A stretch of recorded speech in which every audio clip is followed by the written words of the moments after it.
You can't win your fantasy league without some breakouts, right? So let's get some early 2020 breakouts like DJ Moore, like Darius Slayton, like Devin Singletary, like a couple of quarterbacks who like to run the ball, and some tight ends who came on strong late in the season. We'll also read your emails at fantasyfootball@cbsi.com. Let's do it on Fantasy Football Today.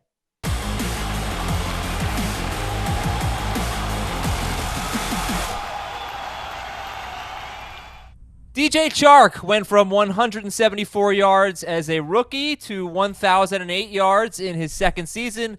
Will he get to 1,800 yards in 2020? Obviously, the answer is yes. Josh Allen can't throw accurately, but he sure can run, and he is also on our early breakouts list. These are just two of the players we'll be talking about today as we look at early breakouts for the 2020 season.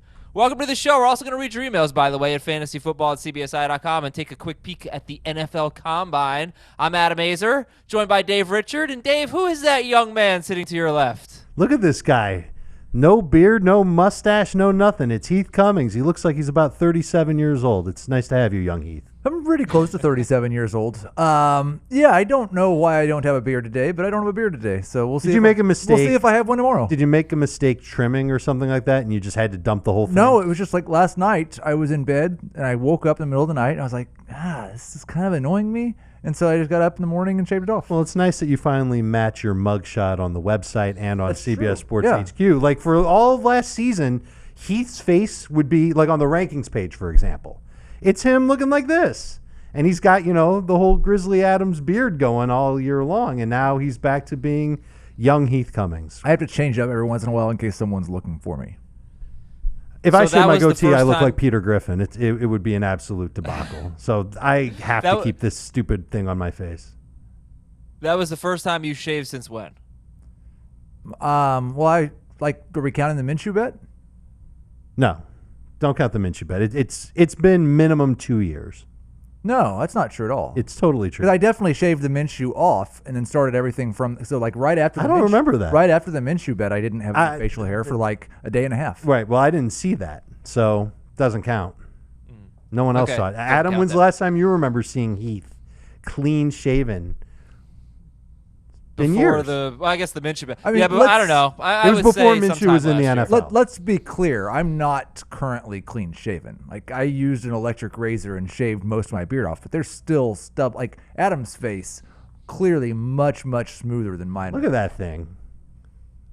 Wow. That's right. Harry's Razors. All right, so anyway, who is your favorite early breakout? We'll have some early breakouts at every position. That would be quarterback, running back, wide receiver, and tight end, in case you're confused. But who is your favorite early breakout? If you could just give me one. Heath. I'll go with the guy that I actually sent you last, I think. I'll say DJ Moore, and he just had a breakout. Kind of a similar situation, I guess, to DJ Chark, except he was a lot better as a rookie. I do think there is definitely more room for growth from Moore. First off, he could just score somewhat of a normal number of touchdowns. Second, he could have a quarterback that's not absolutely terrible.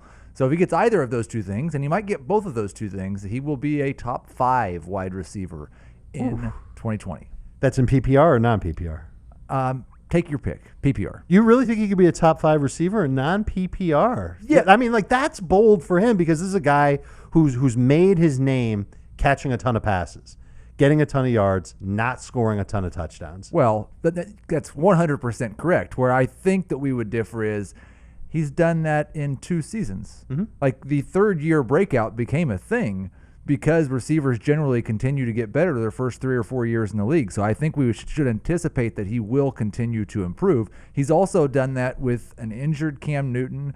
A bad Kyle Allen. Bad. A really bad Will Grier. Worse Will Grier. So I don't think the fact that he's scored 6 touchdowns on 217 career targets means he's always going to be a low touchdown guy. He just had 87 catches for 1,175 yards in his age 22 season. Yeah, I don't doubt Few that. receivers that have done that. I can't put it past him. I think he's got a shot at 100 catches. I think he can get close to 1,300 yards on those catches. He's averaged at least 13 and a half yards per catch through each of his first 2 seasons in the league. It's the touchdowns.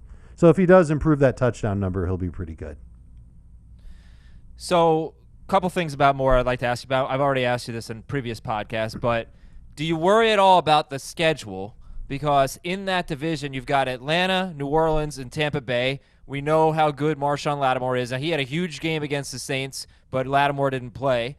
We saw what the Bucs started doing to number one wide receivers. They were basically the Patriots the last 5 or 6 weeks of the season, and the Falcons' defense got a lot better. So do you worry about that? And two, who do you want to be the quarterback for Carolina? Do you want it to be Cam Newton, or do you want it to be somebody else? I want it to be Joe Burrow. That would be swell. That would be nice. Yeah, reunite him with his passing game coordinator. I'd take Rivers as well. But regardless, no matter who it is, they might be as bad as Kyle Allen. That's possible.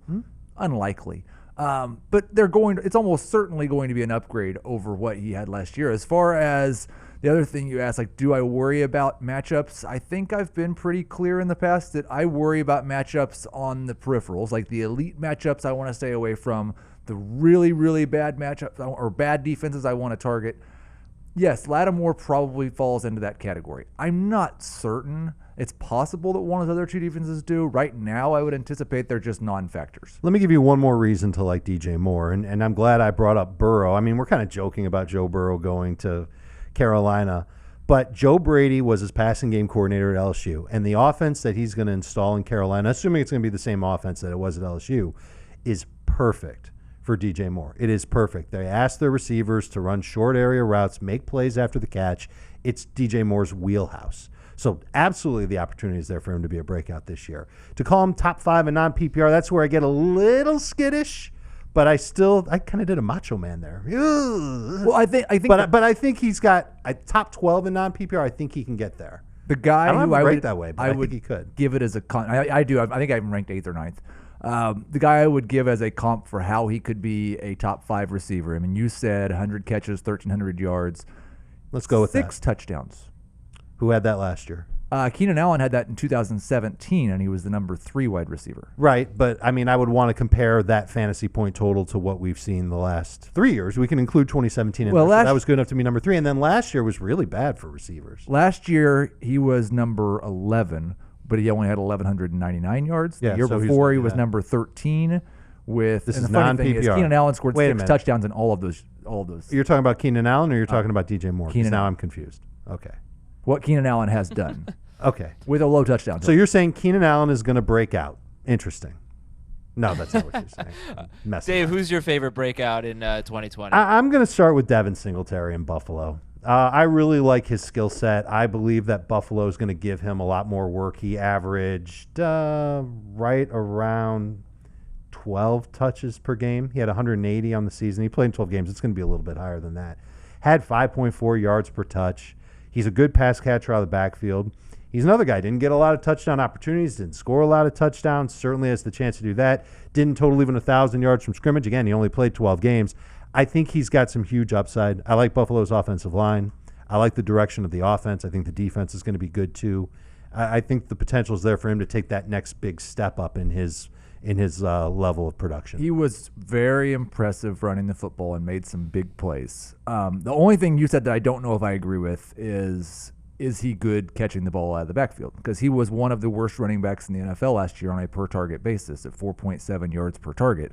And I didn't think coming into the NFL that he was particularly strong in that area. So if he proves to be, I think that will be huge. The other thing that will obviously matter a lot is how many touchdowns does he get and how many touchdown opportunities. Does Josh Allen continue to play the Cam Newton role in the red zone? It's not quite to that extent. But that's a factor. Is anyone else brought in to share the load, and what is their role? Do they bring in somebody who they think is a better pass catcher? Do they bring in somebody who they think is better in short yardage? Mm-hmm. If they don't bring in someone significant, then I'll have him ranked closer to where you do. Right now, I have him ranked low-end number 2 running back. What do you think of the catch rate? It's almost at 71%, which is not great for a running back. I guess that's below average. Right. It's probably below average, but I think there's room to improve. And I really 6.7 yards per catch is bad. I don't have a problem with that. I've got a bigger problem with the yards per target at 4.7. That's definitely below average. Yeah, that's bad. Right, but all he does is he just needs to, catch a 130 or 40-yard pass, and that number will come up a little bit, especially if he's only going to catch, I don't know. I think that number goes up too. He only had 29 catches last year. I think he can get you closer to 45. Well, I think he definitely could if they decide. The question is, do they look at what he did and what he did in college and say, okay, he's better served using him this way, and we need to get someone who's actually better catching the ball. I think they just want to get the ball in his hands because he can create yards. And I don't know if there's a metric from 2019 that can prove that he can do that. Maybe you've got something up your sleeve that can show it, but I know that he passed the eyeball test for me last year. So Devin Singletary went 36th overall in our PPR draft that we did in January. He went right after Austin Eckler and Marlon Mack, and just ahead of Todd Gurley, who went 4 picks later, was the next running back off the board. So went Eckler, Mack, Singletary, Gurley. What do you think about that order? It was PPR? Yeah. Yeah. I think he and Mack are probably pretty close in PPR. I would definitely rather, at this point right now, I'd definitely rather have Eckler and Gurley. I've got Eckler, Singletary, Gurley, Mack in my rankings. Eckler closest to the top 12 of all of them. Okay, we'll get back to breakouts in a little bit. I actually asked people on Twitter, though. We'll do this. We'll do some news and notes. Oh, you know what? We should probably read this first, and then we'll do the tweet. Okay. From Joe, here's our email of the day. I enjoyed your sleeper show the other day, but it sparked a healthy debate between myself and a few buddies. Can you clarify what the difference between a sleeper and a breakout is? Nope. Is it as simple? I can. I think There it's is- easy. Nope. I can too. It does not exist. Well, what It- if I it give you does, my it does. definitions? What if I give you my definitions and then you can pick it apart if you want to? No, I don't want to. I don't. What my thing is, I think you having your sleeper definition and me having my sleeper definition and Joe having his sleeper definition, there's no definition of a sleeper. Uh-huh. It's a term we made up. Okay. It's So you don't- somebody you- who's going to outperform at draft value. That's both of them are. But to me, breakouts have potential to be elite players. And you're predicting that they have the potential. You expect more from your breakouts than you do from your sleepers. I would generally agree with that. I would say for me, a breakout is someone who is going to have the best year of their career. Thank you. And also, like Adam said, something close to elite performance. Sleeper can be like Chris Towers just did his baseball sleepers and had like Giancarlo Stanton in his baseball sleepers, which whatever, that's fine if you want to define it that way. But a lot of people will say it can't be someone drafted in the first 10 rounds. Or it has to be someone that no one else is talking about. So Stanton in that case is probably more of like a bounce back candidate, wouldn't you say? Because he had a bad year last year. I think it's fine if you want to qualify sleeper as someone who's going to outperform ADP. Everyone's sleeping on them. That's okay. Just define, That's okay, too. Just say how you're going to define it. Sure. I just think that people have a hard time connotating a sleeper with someone that they take with one of their first 5 picks in the fantasy draft. I don't think that it just quite works that way. A lot of people look at sleepers as guys that they take with a late round pick. Yep. I agree with breakout. I pick breakouts based on I think this player will outperform what he's done in a single season in the upcoming season. That's it. Cool. All right, we got 2020 busts coming up tomorrow, by the way. And the Pick Six podcast is all about the NFL draft right now and the 2020 season. And you can follow their coverage of the Underwear Olympics, a.k.a. the NFL Combine this week from Indianapolis. The Pick Six podcast remains daily all the way through the offseason. Monday's episode features a Combine super preview, getting you ready for what to watch this weekend and who to watch this weekend. Download and subscribe to the Pick Six podcast anywhere you listen to podcasts, anywhere you listen to fantasy football today. So the tweet I wanted to get to was, for today's fantasy football podcast, give me one player that you think the industry will predict to be a breakout this season, but you actually think will be a bust. In other words, who is going to get too much hype? So let's go through the list here. CJ Spiller was the first answer I got. Oldie but goodie. Man, we had still good funny. CJ Spiller fights. I wish we could go back and just find the CJ Spiller fights that we had. Not me. I'm ready to bury those. AJ Brown and Tebow Samuel. AJ Brown, Tebow Samuel. They're going to be hyped. they're going to be very, very hyped. I like it. But I like those players. I love what they can do. It's just a matter of how hyped do they get. Like, I can't take them in round 2. That's a little ridiculous. Well, I can't take Debo Nobody's in the doing first that. 6 rounds. So I could take Debo in round 6. He is so good. I mean, that's the hard part with both these guys is they're on low passing offenses, but they're so talented. So how do you work that out, Heath? You're saying you won't take Tebow Samuel in the first 6 rounds, but I think he has the talent to be a real star. I think it's possible. I don't think we've seen enough from Samuel to say that he has the talent to be a real star. I think he has. It's possible that I wouldn't rule it out. But it was just the volume was so low, and it was all predicated on George Kittle missing a couple of games or a couple of big plays. And so I just I don't know enough yet to say I feel confident that he has that talent. I do feel pretty confident that he's not going to get the type of targets that it's required of a top 20 wide receiver. What number is that for you? 120. That's mine too. Yeah. I think he can fall short of that number, but I think they're going to use him a little bit in the run game, which they did last year. Oh, yeah. Right? And he found the end zone a couple of times. And that's just, when you see a team use a player like that, that's their way of saying, we love this guy's athleticism. We love what he's capable of doing. We want to find ways to put the ball in his hands. And fantasy managers should at least take note of that, if not gravitate toward it. No, I think it definitely matters. I just think, do you know how many carries he had last year? More than, 14. I was going to say 20, 14. But that was a little too high. Less than 1 carry per game, but he scored 3 rushing touchdowns. Mm-hmm. So you can look at that and say, oh, it's fluky. There's no way it happens again. I wouldn't expect him to get more than 14 or 15 carries next year because that's a really high number for. And he might have 0 touchdowns. He's probably not going to average 11 yards per carry next year. Right. But I think he gets more work 14 in the passing game, carries is probably, on a normal basis, something like 80 or 90 yards and maybe 1 touchdown. I'm not misspeaking here. I will sign up for Tebow Samuel in round 6 in a PPR league. I think he's worse than All right. right? I think it's close. I can double check, but I know I've got him around 6 in PPR and in non. Well, he's gonna definitely lag in catches. He's on the fence. I've got him a little bit higher thing. than that in non PPR. We got a couple of votes for both Josh Allen and Kyler Murray. We'll talk about them a little bit later. Those are the quarterbacks we're going to bring up today. Anthony Miller. Basically, all the guys are giving Devin Singletary. Let's see. Myles Sanders. All the guys we're going to be. Frank Gore. I don't think we're calling him a breakout next week. This season, rather. Devante Parker is interesting because the splits were so different with and without Preston Williams. But when I look at Devante Parker, I can't get over how well he did against the Patriots, against every tough matchup. He just crushed them.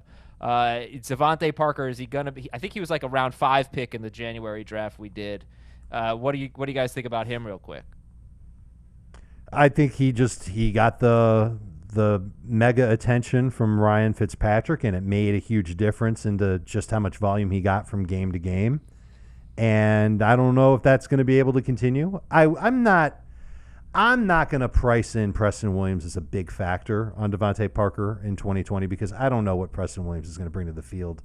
I don't even know if he's going to be their number 2 receiver next year. They could add somebody else in free agency or the draft that could certainly put Preston Williams in a position where he can take his time to come back from the ACL that he tore and also take some of the excitement away from Devante Parker. I think he's got potential. I'm happy to draft him as well. The quarterback situation is also obviously going to be one worth watching. There's already talk that Tua is going to be the pick for Miami at number 5. I just have a hard time. Like when you're talking about with DJ Moore as a breakout, it's easy to say, well, yeah, he just scores more than 3 or 4 touchdowns. It's hard for me to envision Devante Parker with, even if it's not Preston Williams, more competition for targets next year from some area being better than 72, 1,209. Like he's almost certainly going to be worse than he was last year. But how much your worse? I'm sorry, Adam. I know you want to talk about the Omnifantasy, and we'll get to it. But no, it's all right. How much worse could Devante Parker be? Obviously, he could be what he's the been floor, right? The rest of his career, sure. So there's definitely risk in taking him, but I don't know. Kind of like the way that he played last year. I think the Dolphins proved that they liked it too because they gave him a new contract. So I would imagine that he'll have a very good chance to be the number 1 receiver. Thank you, Adam, for letting me have that opportunity to talk about Devante Parker and to sing his praises. God, I would have slapped the hell out of myself a year ago if I knew I was going to do that. You're very welcome. I'm happy to slap you next time I see you. How is your Omnifantasy team looking? I'm going to wait for Ben Gretsch to come on the show to really talk about this, but something cool we're doing. Omnifantasy, I had the number 1 pick, and Dave's I have not the in. Yankees. Yeah. I'm not in the how's your Omnifantasy, squad? but I do want to see the results. Well, the first overall pick was a homer pick, and the 5th overall pick was a homer pick. And someone took a tennis player, which probably means they're going to win. I just assume if you're taking someone from a different league that we're all paying attention to, you're probably have a better idea what's going on. But Adam took the Yankees with the first overall pick. Tom Fernelli took the Lakers. Dan Schneier took a tennis player. Joe Joe Was it Poe? like Federer or? No. Novak Djokovic. Djokovic. Are you? Okay. You never heard of him? I've heard of him. I've heard of him. Joe took the Okay. Clippers, which I don't think was a good pick, but maybe it was. I took No, the bad Chiefs. pick. Bad pick. Okay. Ben Gretsch Terrible took Clemson. pick. That is a truly the Chiefs is a terrible pick. I'm Why glad is you that? acknowledged it was a homer pick. They are Because- definitely going to earn quarterfinal. I think it's extremely likely they earn semifinal points. And so I don't know if it's a terrible pick. No. Ben Gretsch took Clemson, Okay. and That's Will a smart Brinson pick. took the Milwaukee Bucks, which is who I should have taken. Yeah, that's a pretty good one. Because they're close to guaranteed like a finals appearance. You basically get points if your team reaches the quarterfinals, and then you get more points for semifinals, more points for reaching the finals, and more points for winning the championship of their respective league. I believe you can only take one team per league, and then you have to take at least one team for every league. And there are lots and lots of leagues here that Adam and I know nothing about. Oh, totally. It's like you have to pick a golfer, NASCAR, tennis, WNBA. There's 80 points for the champion, 50 points for the runner-up, 30 points for the semifinalists, 20 points for quarterfinalists. Obviously, in the individual sports like tennis, the scoring is different. For college football, you have to make the playoff, the college football playoff. I think teams like the final, I think like 5 through 8 in the AP poll or something get points, whatever it is. It's really cool. I do think you pick like a flex team at the end from any of the leagues, if I recall. But basically, you're just picking a team from every league and letting the season play out, including this current NBA season, this current NHL season. Hockey is apparently still a sport. No, just kidding. I actually like hockey. And then, the upcoming baseball season, the upcoming football season. And, you just draft and you enjoy sports. So kind of a cool thing. Ben Gretsch loves it, and I'll let him talk more about it. Let's do the injuries, news, and notes here. Do you guys really think that Tennessee could be a front runner for Tom Brady? I'd be surprised. I'd be surprised if he ends up anywhere other than New England. I just are we 100% sure that Tom Brady's better than Ryan Tannehill at playing quarterback? Tom Brady right now versus Ryan Tannehill right now. I still think Brady is probably a little bit better in the pocket than Tannehill, but he's not giving you any of the running that Tannehill did last year. That's true. So I'd fill in the be blank. They're going to pay more money to Tom Brady than what they could pay to Tannehill for a year. It just seems I don't know. Maybe it's a business decision to sign Brady and sell a bunch of jerseys and tickets. Okay, fill in the blank. If A.J. Brown would be the number blank wide receiver if Ryan Tannehill were the quarterback, and the number blank wide receiver if Tom Brady were the quarterback. I don't think I would change his ranking. I think I agree. I've got him top 20 in PPR. If anything, I think A.J. Brown is reliant on big plays because he also won't have a ton of targets. And I think he's less likely to make big plays with Tom Brady at quarterback. I've got him top 20 in both formats. I like him. I think he's a number 2 receiver. I don't think Brady is a humongous upgrade over Tannehill, but I think there's probably less downside with Brady than there is with Tannehill. Does that make sense? I do think if you're going to get Tom Brady, you need a pass-catching running back to go alongside Derrick Henry. If you're bringing back Derrick Henry. And I don't know. They've got Deion Lewis that they're paying. They do have Deion wheelbarrow Lewis on their team. fulls of cash too. Yeah. The Bears cut Prince Amukamara and wide receiver Taylor Gabriel. We'll talk about Anthony Miller as a potential breakout. Exactly.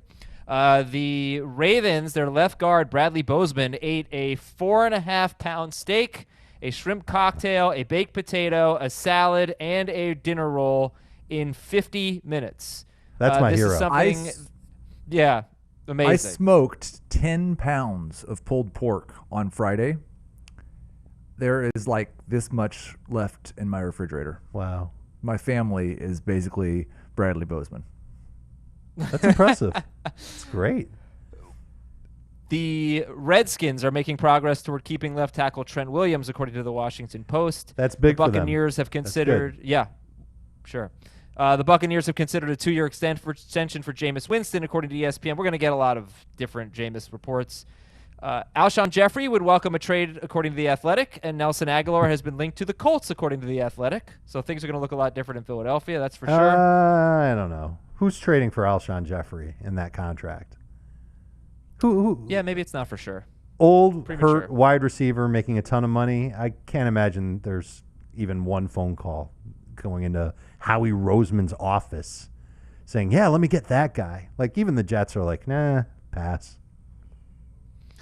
John Glennon of The Athletic does not expect the Titans to exercise Corey Davis's fifth-year option.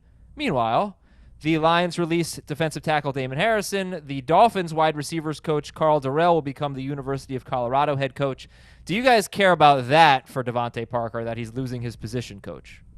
No. Okay, bigger news. Jarvis Landry expected to miss 6 to 8 months after hip surgery. So this is, I know you guys talked about it last week, but it's a big deal with Jarvis Landry right here, right?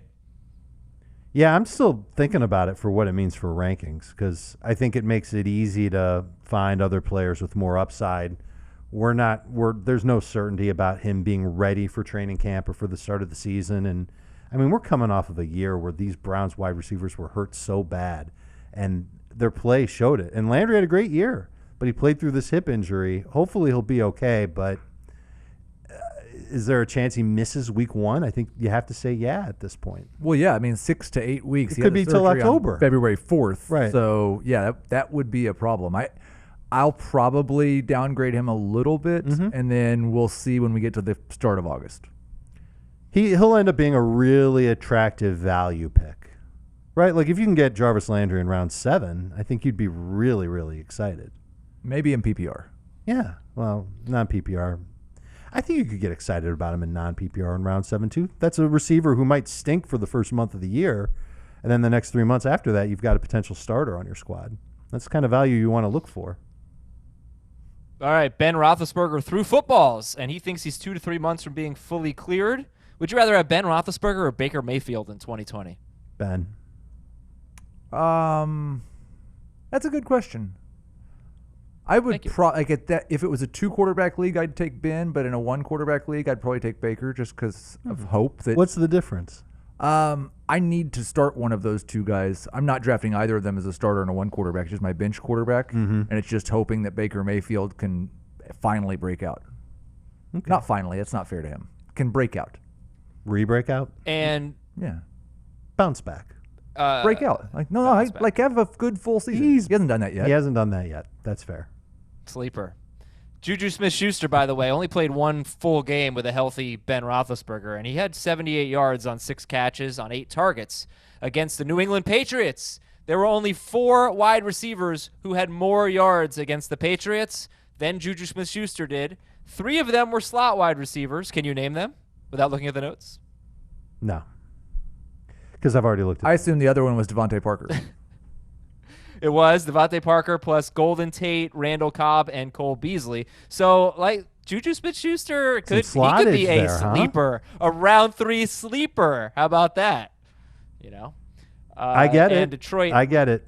Totally get it. Yep. Detroit re-signed Danny Amendola, and keep in mind, if the new playoff structure does come into play, where only one team gets a bye, no team who has played on Wild Card Weekend has gone on to win the Super Bowl since 2013. There you go. All right. Breakout quarterbacks. Only 2 on the list here. Heath provided Kyler Murray, Nope. I believe, and Dave provided Josh Allen, or did I switch that? You did the old swapperoo there, Adam. Who's more likely to break, or who do you like better, Kyler Murray or Josh Allen? I like Murray better, a lot better. I like Allen better, a little better. Discuss these two. What do you guys like better about your respective picks? I think Arizona's just more of a passing team than Buffalo would like to be. I think that helps. That being said, I think Kyler Murray has good rushing potential. I think he can improve on those numbers from last year. He started last year very strong, trailed off toward the end of the year. And I think he's got some great potential in the second year in this offense. I'm expecting, and I've got it ranked this way, improvements on the offensive line and another receiver, whether it's one that they got last year or one that they bring in this year, will step up along with Hopefully Christian Kirk stepping up as well. Kenyon Drake being the lead back there. He'll catch passes out of the backfield. And the defense not strongly improving. They'll be a little bit better, but they won't be amazing in 2020. And that'll help offenses score points on Arizona. It'll force Kyler Murray to keep on chucking. And that's what I'm looking for from him. Yeah, and I wouldn't really argue Allen versus Murray. I have them separated by 1 point in my projections. I would just say that I feel more confident that Allen in what he's going to provide, and I have not really projected Allen to make great improvements as a passer. I've got him below 7 yards per attempt. I've still got him throwing more interceptions than he did last year, a couple more touchdowns. But I do feel more confident in the stability of his rushing production than I do Kyler Murray's. And I have given Murray some enhancements in terms of as a passer. If they were to go get a true number one, that would be a little bit surprising to me, but would change my perception of him. Like if they draft CeeDee Lamb. They reunite him with I think Tyler. that would be shocking considering the I agree, resources they but spent what on the if they receiver do last it? year. Right. But what if Buffalo does it? Like it's just Sure. Right. And they're certainly in a position to do something like that if they're really in love with one of the top receivers in the draft. Mostly, I don't really right now see a breakout quarterback. Like I don't have Allen and Murray ranked that much differently from where they finished last year, low-end number one quarterbacks. This is going to make Adam smile a little bit, even though we're going off script. Could you make the case for Daniel Jones to be a breakout quarterback in 2020? Yeah. I think so, too. He could. I mean, I know that Joe Judge is coming into New York and he wants to run the football and he wants to lean on Saquon, and I get that. But if Jason Garrett has his way, he's going to throw the ball a bunch. He's a 60% pass play caller when he had the chance in Dallas. He's worked with a bunch of young quarterbacks. I don't hate that he's working with Daniel Jones in his second season, and Jones will run a little bit. Listen, he's got Golden Tate, Sterling Shepard, Evan Ingram, Saquon Barkley, Darius Slayton. If he's not, that last one's a big if he's not good this year, then he's probably just not good. Right, because no young quarterback has a situation as good as what Daniel Jones has. Well, but he doesn't have – I don't know that he has a true number one. He's got like a bunch of number twos, right? He's got a top 6 tight end, maybe the second best pass-catching running back in football, and 3 number 2 wide receivers. That's as good as it gets for a young quarterback. No, but would you rather have one stud wide receiver and nothing else? Let's take Darius Slayton and Golden Tate off the team and replace them with Odell Beckham, right? And wouldn't you rather have Beckham? Wouldn't you rather have Beckham, Shepard, Barkley, and Ingram rather than Slayton, Tate, Barkley, Ingram? It would be great if he mean had what the they best. had It Shepard. would be great if he had the best weapons in the NFL. Yes, yeah. Yeah. We could just give him even better weapons than Patrick Mahomes. But I think it's good for I a quarterback think- when they've got so many weapons around because Yes. they've got different ways to get those stats. They can diversify a little. They've done bit. everything they can to set him up for success. If he fails, it's because he's Well, they could do a better job with the O-line. But mostly, they'll try. But I mean they have talked a lot about, running the ball, ground and pound and all that stuff, which is discouraging. I don't think they're going to have the defense to pull that off. But I think it's a legit question is what's a better, setup to have offensively, a bunch of good receivers or one elite receiver, which the Giants certainly don't have, and then maybe not as good, maybe not as much balance. But it's certainly a good situation. I just think it's kind of an interesting little take there. But whatever. No, there's no right answer except for mine. Dave, there is a right answer when I ask you about your favorite beer. Tell us about Coors Light, our newest sponsor. Let me tell you about Coors Light, Adam. But it actually, to tell you about Coors Light, I have to tell you about my weekend. Okay, so sit tight for 1 second. You got me, Adam? I am here. I'm not going anywhere. I had so much to do this weekend. My kids were going all, when you've got young kids, they can't drive because, stupid laws. So I've got to go and take them everywhere that they need to go. I had work to do around the house. I had to hang lights in my backyard. I watched film of Jerry Jeudy this weekend, who I do like a lot. I think he's going to be really good. I had to get my wife's car washed. There was some foul smell, speaking of kids, in the car. I had to go and get that washed. I was just all over the place. By Sunday night, my kids were out of the house again, and I had the chance to take my wife out on a little date. So we went to a sports bar, and it hit me then. It was the perfect time to just pause, take a deep breath, and relax. And that's when I went with Coors Light. I had a Coors Light to drink, and it was the one I chose when I needed a moment of chill, Heath. Listen, Coors Light is just, it's always cold, especially when you get it at the bar. They make it nice and cold, but of course it's cold right out of your fridge. And there's no aftertaste. It's just so smooth and perfect going down. And it's not one of these fancy foo-foo beers that has all these crazy ingredients in it. It's just a nice beer to chill out with. So, Adam, when you want to reset, you should reach for the beer that's made to chill. And that's Coors Light. That's what I did this weekend. It was perfect. It was refreshing, and it got the job done. Coors Light. Celebrate responsibly. Coors Brewing Company, Golden, Colorado. All right. Thank you very much, Dave. Running back breakouts. I don't know who sent me what. I could look it up, but I think this is more fun. I'm going to guess who sent me which breakout. Darius Geis, that was Heath. Darius Geis was Heath, right? Yep. That is correct. Okay, I got Heath sent me Darius Geis, Justin Jackson, and Phillip Lindsay. Dave has Devin Singletary and Myles Sanders. Does anybody disagree with anyone on the list? For Heath, it's Geis, Justin Jackson, disagree, and Phillip Lindsay. For Dave, it's Devin Singletary and Myles Sanders. So we had a bit of a talk about the Redskins run game last week where I accidentally spewed that I would take Adrian Peterson in round 7. Mm-hmm. That is not how I feel about it at all.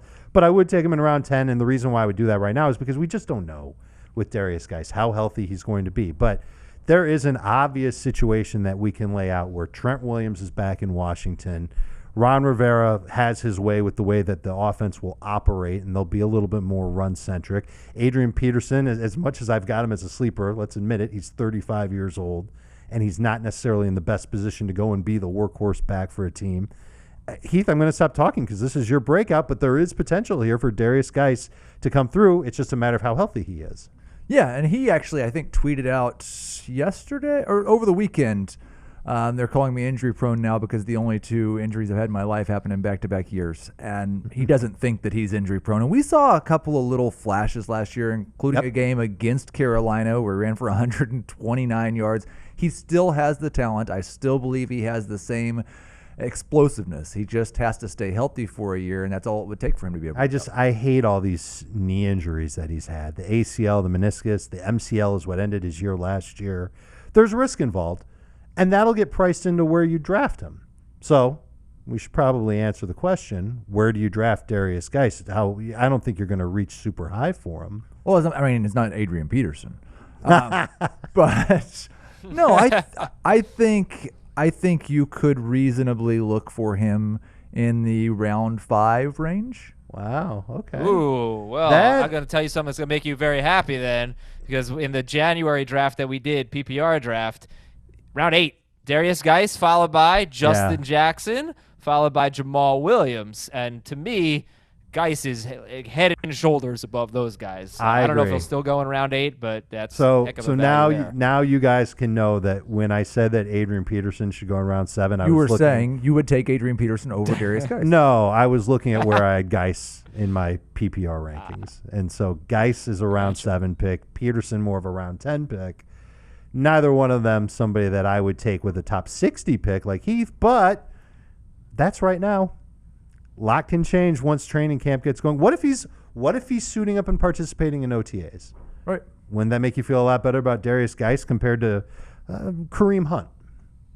Geis versus Kareem Hunt, which, I think Kareem Hunt's kind of got a ceiling if Nick Chubb is going to stay healthy. Yeah, I would take Hunt in PPR and Geis in none. Even if Geis is healthy and moving around and I like playing Hunt football. PPR. I mean, he was a top 20 back last year. Yeah, I like him too. But I think if Geis is going to be ready to go, I would take that upside over Kareem. Okay, and Chris Thompson is a free agent. Free agent. So he might end up in Jacksonville. He gone.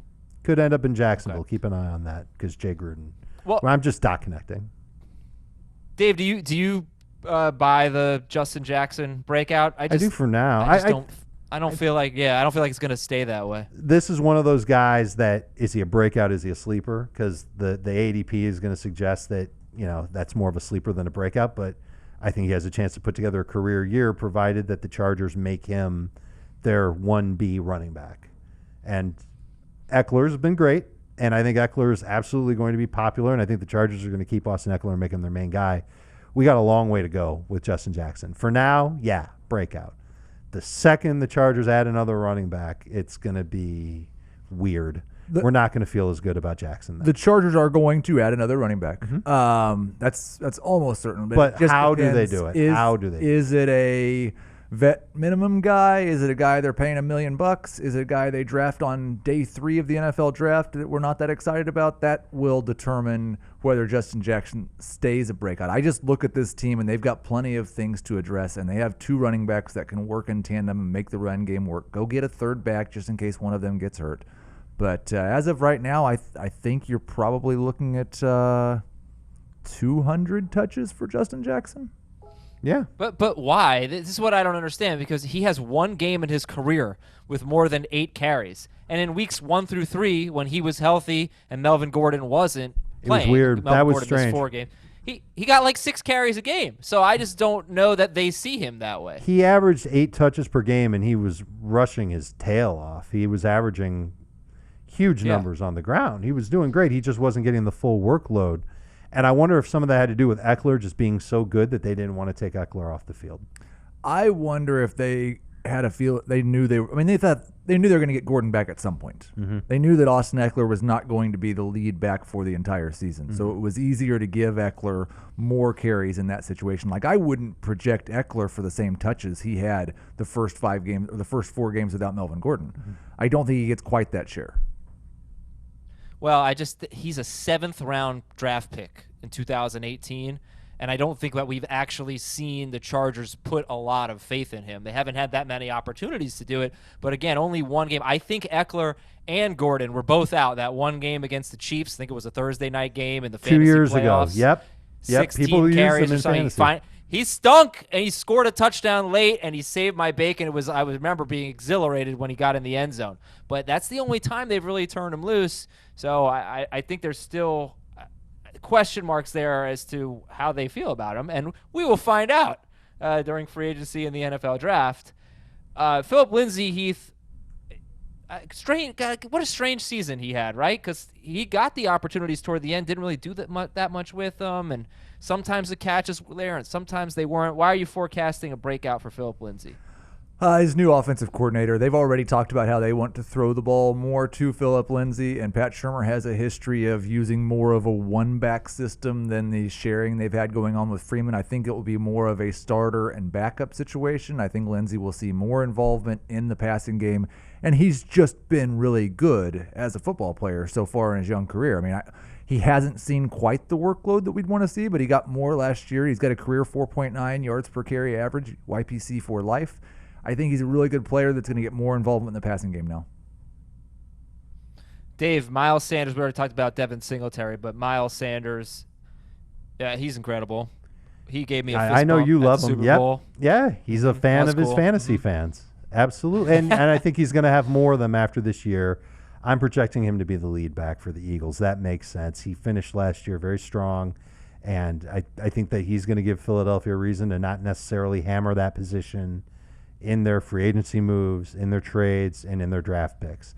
And Myles Sanders profiles as a guy who can be as close to a lead back can be in Philadelphia. I still believe that Boston Scott will have a role.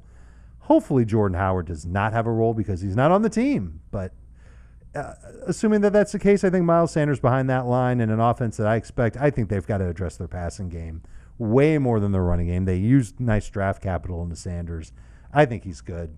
I think he's going to be top 30 type pick potential, maybe even into the top 24.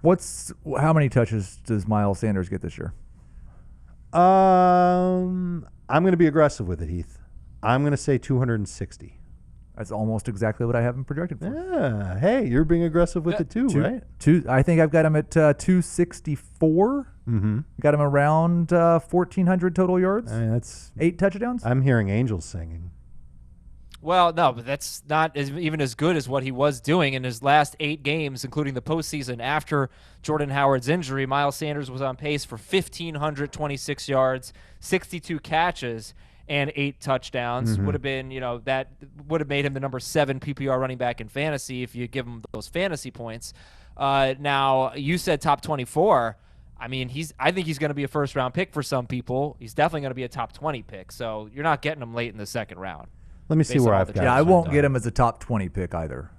I'd take him in the third round. I've got him 22. So I think he's one of those running backs that you'll look at in the swing, late round 1, early round 2. If you want to start your draft going running back, he could be your second running back. That sounds awesome to me. Not in Adam Azer leagues. He's taking him over Alvin Kamara. I'll amend it. I'll say he's a top 24 pick.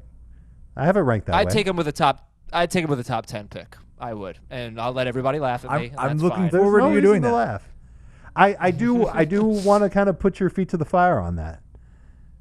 And do a draft with you and give you the 10th overall pick and see if you really stick to that or if you try and sneak them on your roster. We're going to do round 2 a startup dynasty mock in the next couple of weeks. Uh-huh. I would assume Adam would take him even earlier in dynasty. If he's a top 10 pick in redraft and he's a 23-year-old back. Give him the 10th overall pick. I want to see him. I think you should take him in the top 5. No, he won't last. You don't think he'll be there, huh? You've got to take him over Ezekiel Elliott, right? Yeah. Over Dalvin Cook? Are you believing what you're saying? No. I mean, look, the thing is, like, Zeke is so safe. We've seen guys have good rookie seasons and not been able to back it up, but I would probably take Ezekiel Elliott over him, but that's tough. But I would take him over Derrick Henry. I would take him over Nick Chubb. I would take him. I think he's definitely a top 10 pick in a dynasty league. I think I would take him over Fournette. I think I would take him over Julio. I think that's pretty easy. Julio's just older. Same thing with Kelsey. Do you take him over Mahomes? You have the security of I've got him 7 at running MVP type quarterback. Dynasty. Okay, so he could be a first round pick in dynasty. We're gonna find out. Okay, guys, let's go to our wide receiver breakouts. Calvin Ridley. Heath gave us Calvin Ridley, Christian Kirk, and DJ Moore. Dave gave us DJ Chark and Anthony Miller. So Calvin Ridley, one thing I did notice, Heath, was he was unbelievable in the 3 games he played without Austin Hooper. He had 32 targets in those games. In the 10 games with Austin Hooper, 6.1 targets per game compared to 10 targets per game. Basically 10 targets per game without Hooper, 6 targets per game with Hooper. Hooper is a free agent. So how much would that matter? The Calvin Ridley breakout call. He was top 18 wide receiver on a per game basis. How much would Austin Hooper's presence matter in that? If Hooper doesn't come back, they're going to add a tight end that they're going to throw the football to. So it was really, for me, what he did after Mohamed Sanu was traded. And even what he did, you don't even have to go back. You can use a bigger sample than that. From week 5 through week 13, his pace was 84 catches, 1,172 yards, and 9 touchdowns. He was, if it's Julio, Hooper, and Calvin Ridley, there's plenty of targets for all 3 of them to be very good. And Ridley's just, again, kind of a situation like Phillip Lindsay, where he's just been really good whenever they've used him. I just expect he's going to get a little bit more usage. I think the 3 games he missed kind of hid the fact that he had a second-year breakout, because he basically put up the same numbers except 3 fewer touchdowns in 3 fewer games last year. He was top 5 in consistency as well. It's the type of thing that you're looking for from a guy. You finish strong, people forget about what he could do, and then you look at the stats and you don't look at the games played and you say, same year over year, but it's not what it was. So I think that there is breakout potential. I think Ridley could have his best year of his career. And I've been thinking about Ridley a lot lately, just because I've been watching so much Alabama film and Jerry Jeudy, and they're kind of similar. Jeudy might be a little bit more polished now than when Calvin Ridley came out, but they're both excellent types of players. And I wonder how Jeudy could be similar to Ridley if he ends up in the same type of a situation. Ridley was someone who immediately after I did the first run of projections, I had to pull him back a little bit because it was too excited. Mm-hmm. But even after pulling him back, he's my number 11 receiver in non-PPR. Ooh, wow. All right, so the other 4 wide receiver breakouts, Heath gave Christian Kirk and DJ Moore. Dave gave DJ Chark and Anthony Miller. Any disagreements, guys, about those 4? No, I don't. Is Chark going to be better than he was last year? I think he could be. I don't know about touchdown-wise, but yardage-wise, I think he can be. If I knew for sure that Gardner Minshew was the starting quarterback, I'd feel a lot better about it. I'm thinking Jay Gruden will like what he sees in Chark. I would love to see Minshew continue to have that role. I think that would be very, very good for Chark. I think that would help him out. Kirk, I want to see him be consistent. You know, he had a mega game last year. It was against Tampa Bay, right? Yes. Yep. Okay. 3 touchdowns. Yeah. So Three of his best team 4 in the touchdowns. NFL at stopping number one receivers. and the second half of the year. Not at that. right. Not at that point. Not right. at that point. Christian Kirk took him to school. I want to see him have that breakout year. He's certainly a breakout candidate. I don't know if I'm going to be quite as high on him as Heath and others will be. Well, I'll just ask about Anthony Miller. Do you really think that Mitchell Trubisky can give you 2 good wide receivers? And I know you're going to say that he did at the end of the year, but it was really just like 2. It was a lot of catches. But yards, it's really just like 2 games that Anthony Miller had. And then his last 2 games of the season, I don't know what happened, but he had a combined 2 catches for 7 yards on 3 targets. Mm-hmm. So I just wonder if there can be any consistency with a number 2 wide receiver in Mitchell Trubisky's offense. I also think a lot of Miller's success had to do with the run game for the Bears really falling apart. And I think they're going to try and get it going again with David Montgomery. They've got to improve the offensive line to do that. But I think Anthony Miller can – I think he can flirt with 850 yards and maybe even 65 catches and maybe 6 touchdowns. He won't have the 7 that he had his rookie year. And I think that gives him a chance to have the best stats of his career. Doesn't mean he's going to be a smash hit for your fantasy team, but a really good bench wide receiver. Adam's going to tell you that this is a sleeper and not a breakout because those aren't good enough numbers to be a breakout. Sure, but I just looked at his numbers and I said there's a chance for him to do better than he's ever done before. I agree with that. I guess that is poking holes in my whole sleeper versus breakout theory. I forgot about one wide receiver, Darius Slayton. Dave provided Darius Slayton. I thought that was pretty interesting. Somebody's going to have to rise up in a crowded receiving core, and Slayton, he only played 1 game with Daniel Jones at quarterback and Evan Ingram, Golden Tate, and Sterling Shepard on the field. We have very small samples. We do have 4 games of Slayton, Tate, and Shepard, and Slayton had the worst numbers. But Evan Ingram only played 1 of those games. So can anybody on the Giants really stand out? And Slayton actually, I believe he led the team in receiving, 740 yards and 8 touchdowns. Yeah. Great rookie season for him. But can anybody really be a reliable fantasy option when you have that many guys? So to me, this is just about Jason Garrett and what his track record has been and what he's meant to wide receivers. Excuse me. And wide receivers have caught right around 48% of the completions on his teams when he's been calling plays. Jason Witten had a huge role in Dallas. The running backs caught a bunch of passes there. But I think Garrett can probably adjust that a little bit. It really comes down to how he feels about Evan Ingram taking that next step. And I like Ingram to have a nice bounce-back year. But I think the fact that Slayton is the best downfield threat, and if you guys disagree with me, you can say Shepard or Golden Tate's better. I think Slayton kind of proved that he was the better downfield threat for the Giants last year, and I think he'll have the chance to try and collect there. And again, I'm a little worried about him matching the touchdowns. He had 8 touchdowns last year. It's pretty crazy. But I think the catches and the yards go up, and I think he's worth rolling the dice on to stash on your bench to begin the year. No question. I agree 100%. He's the best downfield threat. He has the most upside in this receiving core. And my problem gets to when you look at what happened last year. It's not just like when one guy missed. One guy missing didn't really help Darius Slayton no matter who it was. But you look at Shepard, Tate, Ingram, they all missed time at some point. When 2 or more of them missed, he had a 30% target share on the team. Mm-hmm. That's DeAndre Hopkins, Julio Jones target share. Ooh. When 2 or more of them played, he had a 9.8% target share. He wasn't used at all. Mm-hmm. So that's my concern is it looks like if all those guys come back, he's 4th at best, probably 5th behind Barkley too in terms of targets, and he might be looking at 60 targets for the season. Final note on Darius Slayton. He had 8 touchdown catches, as Dave mentioned, but 6 of them were from 22 or more yards out. 5 of them from 22 to 39 yards, plus a 55-yard touchdown catch. You might remember that Monday night game in Philadelphia. The other 2 touchdowns were from 5 yards out. But I don't love that 6 of his 8 touchdowns were more than 20 yards out. It's just an example of what he can do. Threat, it's tough. Right. It is. But it's tough to, you look at Julio Jones, right? It's like you got to get some red zone touchdowns to be reliable there.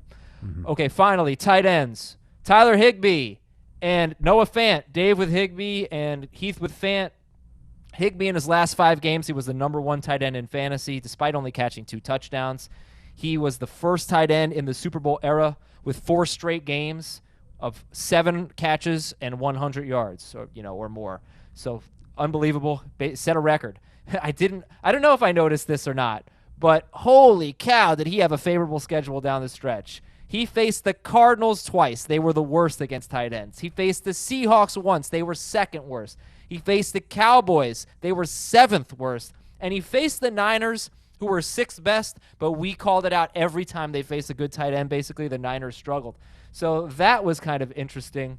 But he blew away. In PPR, he had 23 more points than Travis Kelce in those 5 games, Kelce being number 2 in that stretch. So Higbee as a breakout, Fant as a breakout. Drew Lock actually threw to 4 different tight ends, a little bit in his 5 starts. None more than Fant. But, okay, guys, the floor is yours on Tyler Higbee and Noah Fant. I believe the Rams are going to find ways to keep Higbee involved. I know one of the concerns that people will have about Tyler Higbee and using him in fantasy is, well, he had this great finish to the year. Gerald Everett wasn't at 100%. Are there enough targets to go around in L.A.? My guess is the answer is going to be yes, because he's just such a different type of target for the Rams. And it'll also come down to just how good that offensive line is protecting Goff. Because if they're protecting him better and Goff has an extra second or 2 to throw, that could take targets away from Higbee because Goff can look further down the field. But if not, Higbee's going to be a great short area target for him. And Fant is going to be a very exciting player to watch. Pat Shurmur coming in has a great track record with tight ends. This is an offense that'll throw a lot. He's got huge potential. I mean, he's a lot like Evan Engram in terms of the type of tight end that can make plays after the catch. We saw it a couple times last year. Both these guys are going to be very interesting, provocative picks that fantasy managers can make if they miss out on the top 6 tight ends on draft day. The nice thing for me is I set the bar much lower. It's much easier for Noah Fant to have the best year of his career than it is for Tyler Higbee. My concerns for Higbee, it's 2 numbers, and you look at Sean McVay's history with the Rams. 2017, 518 pass attempts. 2018, 568 pass attempts. Last year, 631 pass attempts. That correlates directly to the tight end targets, 85 and 88 total tight end targets. The first 2 seasons he was there, 156 last year. Everett's going to be on the team. Brandon Cooks, Robert Woods, Cooper Kupp, they're all going to be on the team. Todd Gurley is still going to be on the team. I just don't know. I think he can be as good as he was last year in the total. I don't think he can break out from last year. He could, but somebody has to get hurt, I think. So who would you guys rather have, Fant or Higbee? Higbee. I believe I have Higbee ranked higher. Okay. How about this is kind of crazy to think about. In the final 5 games of the season, Tyler Higbee was the number 1 tight end. Robert Woods was the number 6 wide receiver. Cooper Kupp was number 7 in non-PPR and number 10 in PPR. And Jared Goff was the number 6 quarterback in fantasy. I don't know. You just don't think of it that way. And Goff really he crushed the Cardinals in the 2 games against the Cardinals. The other 3 games, he was between 19 and 23 fantasy points. But that's some crazy production in those last 5 games. All right, those are your early breakouts. The NFL Combine is this week. All eyes on Tua. Is that the storyline? I am making my next Omnifantasy pick, and it's another homer pick. Ooh. You're going with the Royals? No, Royals, Adam should know who I'm going with. The Celtics. Oh. No, it's too early for the Celtics. I am going to take the Kansas Jayhawks, who will likely be the number 1 team in the country. Yeah. Okay. Good That's call. a nice call. You'll get some early That's fun. points there. So you get no points if they make the Sweet 16? Got to make the Elite 8. Okay. All right. Well. Do you lose points when they go on probation? No, nope. Oh, thank goodness. And no one's taking the Astros so, yet, speaking of that. Yeah, I can't take that. I already took the Yankees. So, all right, is there anything you want to talk about with the combine? There's going to be I'm not a huge combine guy. And neither am I. But you're going to hear a lot about the receivers. This is an extremely deep class. There will be some separation coming out of the combine. There's going to be a lot of receivers that push out veterans that we've known from fantasy for years and years out of the league. This is such a really talented class. You'll hear a lot about hand size, and Joe Burrow has 9-inch hands and Tua's hands are 10 inches on. He only has one hand that's 10 inches. And sorry, I hit your computer. And the other hand is 9 7/8 inches. They're still both big hands. Why would we measure the one that he doesn't throw with? I don't know. You only measure the one he throws with, Right, sure. That's the bigger one. And we need to find out about his hip and his medical, and hopefully all that stuff comes out. But it's an interesting quarterback class. It's a great receiver class. I'd like to see a couple of running backs and tight ends separate themselves as well out of the combine. Usually that happens when a player just tests well athletically, and that sends everybody back to the film to say, all right, well, why didn't this show up? We'll see what happens. There's going to be a lot of interesting storylines that come out. Plus, every coach pretty much talks to the media while they're there. There will be some storylines involving veteran players as well. Let's read some emails. fantasyfootball@cbsi.com. This is from James. I took over an orphan in a Superflex Dynasty League. That is a team that has been abandoned. The team was in bad shape. I have Kelsey and Ertz on the team. What value should I look for when trading one of these stud tight ends? What players, wide receiver, running back, would you accept for Kelsey or Ertz? So Kelsey is more valuable to me than Ertz. Sure. It's difficult though, because like you've got a very small group of owners, I would guess, that are willing to acquire either of these tight ends. They're both getting to the age where the elite production is probably going to start dropping off as soon as this year, but within the next year or two. I might target someone like Derrick Henry, Odell Beckham for Kelsey. I don't know if you're going to get that. For Ertz, I think it's lower. Maybe you could get someone like I'm just looking at my trade chart. Maybe you could get someone like a Michael Gallup, DJ Chark. And it feels like those names, when you hear those names, it feels like, well, they only had one good year. They're young. They're not as established as Ertz. Why would I do that? Well, the whole idea is you're trading away a veteran player who might only have 2 or 3 good years left for a player that could have 5 or 6 good years ahead of them. So I know that there's always going to be sticker shock when it comes to dynasty trades, but that's kind of the way it's going to work. The team that's going to take on Kelsey or Ertz, they need a tight end. They think they can contend. Right. So they're going to give up one young player like that to go and contend. Maybe they give up a draft pick too. The higher that pick is, the better it is for you. I don't know if I'd give up even a first-round pick for either of those guys. Not in this class. Oh, if I was trying to win, I definitely would. If you're loaded at receiver, probably you don't have to be loaded at receiver. You have to be loaded at running back, though. Because don't you think the first few picks in a dynasty draft are going to be running backs this year? I would guess rookie-only draft. First 2 or 3. Yeah. So if you're picking, like I'm thinking, would you trade 101 for Travis Kelce? Now, obviously, if that's your case, you probably didn't do well last year. I don't think you're doing that. But what if it's 112, the last pick of round 1? Easy. Like you got to remember, you're going to take the sure thing. N'Keal Harry was the consensus 102 last year. Yeah, I didn't like that. I wasn't a fan of that. Okay, guys. Next email is from John. Where's John from? Pittsburgh. Dear Derek, Todd, Carlos, and Lamar. Those are running backs. Specifically, those are running backs on his dynasty team. I'm hurting at running back. I got offered, I got offered a trade in my 2QB 12-team dynasty league. I got offered Dalvin Cook and Alexander Madison for Chris Godwin, Todd Gurley, and my 12th pick of round 1. So you give up Godwin, Gurley, and the 12th pick of the rookie draft, and you get Dalvin Cook and Alexander Madison. I would not do that. I'd want something more with Cook and Madison. Because I think Cook and Godwin are pretty close to the same value. Next again email sounds is funny. from... But I agree. I don't have a name on this. Dave, I need a name and a city. Let's go with Steven from Port St. Lucie, Springfield. Florida. Springfield. From Springfield. Sure. Dear Seymour, Homer, Apu, Barney, and Clancy. Oh, that's why Springfield. Yeah.